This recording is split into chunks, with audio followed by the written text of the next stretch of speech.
Hello guys, what's up? Once again, Palaboy OFW here. So for today's vlog mga ay, tuturuan ko kayo kung paano mag-register ng marriage certificate or marriage contract kung kayo ay mag-asawa dito sa Kuwait mga lodi. Step by step mga lodi. Okay, bago natin simulan mga idol, share ko lang yung naging experience ko. For your information lang mga idol, kumuha kayo ng bagong apostille marriage certificate. Huwag yung luma kasi yung sa experience ko or ako lang siguro naka-experience nito. Kung ang pinasa kong apostille marriage certificate is 2019 release. So dapat at least 1 year daw sabi ng officer doon sa Ministry of. So ano lang, learning lang, huwag kayong magpapasa ng luma, at least yung bago. Then hinarang nag-warning naman sa akin yung embassy. Pero hesitant sila na i-deny yung ano ko kasi wala pa sila siguro na experience na nagpasa ng luma kaya tinatakan na nila yung ano ko, yung papel ko. So ang nangyari is na doble yung gastos ko, kumain ng oras, and yun, nasayang yung ginawa ko nung una kasi lumang papel yung binigay ko na apostille certificate na attested from Kuwait Embassy Manila and DFA Manila.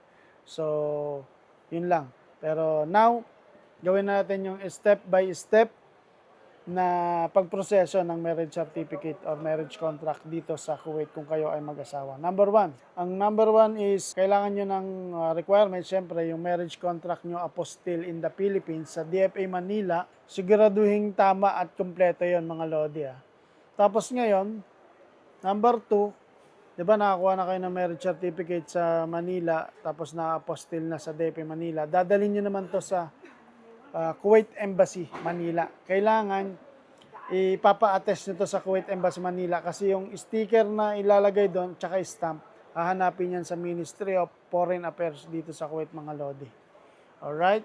Kapag na-attest na yun mga lodi, so syempre, ang ginawa ko kasi umulit ako papadala yung pina-LBC ko yung sa akin from Manila, tapos pabulik dito sa sa Kuwait. Kumuha ako ng bago lahat ng requirements.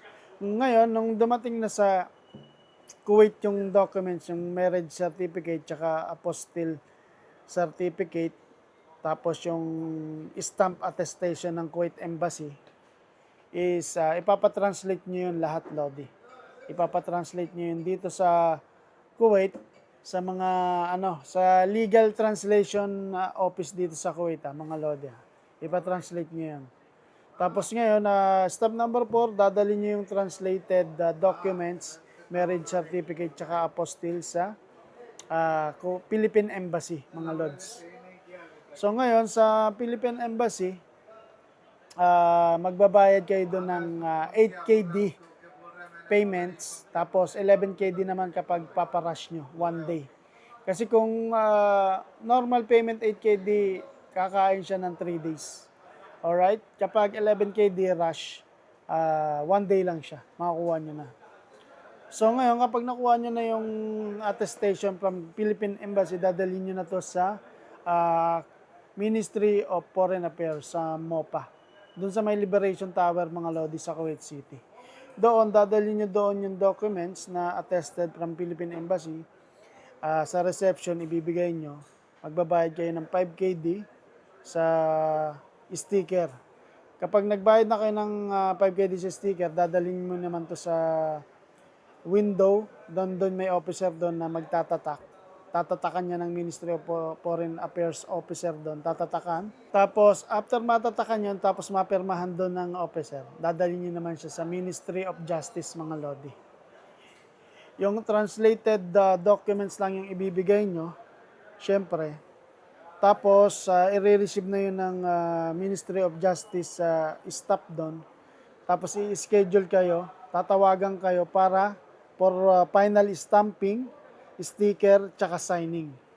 So, dati daw, isang process na lang pagkadala nyo doon, tapos na. Pero ngayon, sa experience ko, kailangan pang i-reschedule para sa final signing tsaka stamping.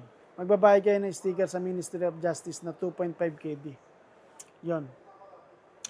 Ngayon, after ko magpasa, may lumapit sa akin Bengali.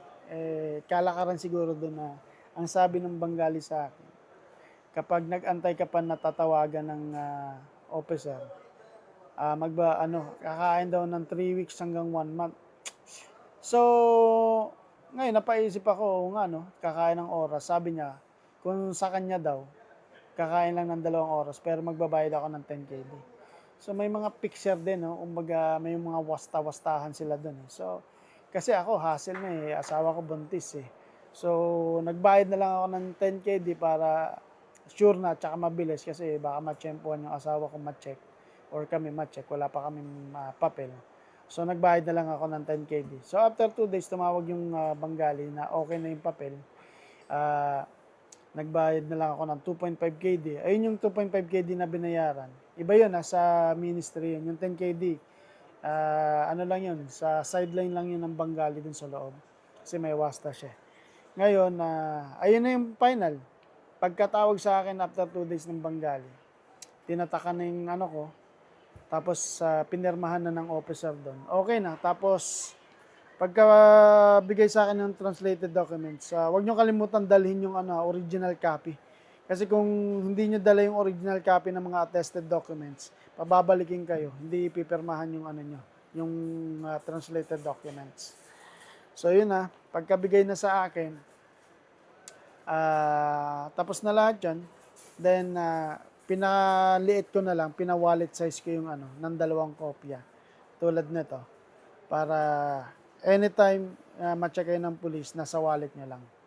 So, yun lang mga lods, simple lang. Medyo nahirapan lang ako kasi first time, tsaka wala akong pinanood na pumunta lang ako doon, chinek ko lang yung requirements, step by step sa online. Then, yun, sumablay pero naging maayos naman lahat. So, yun lang mga lodi, sa mga naguluhan, comment lang kayo tapos sagutin natin. Alright, so yun lang mga lodi. Sana nakatulong, and then huwag niyong kalimutan mag-subscribe, Palaboy OFW sa Kuwait mga lodi. Mabuhay!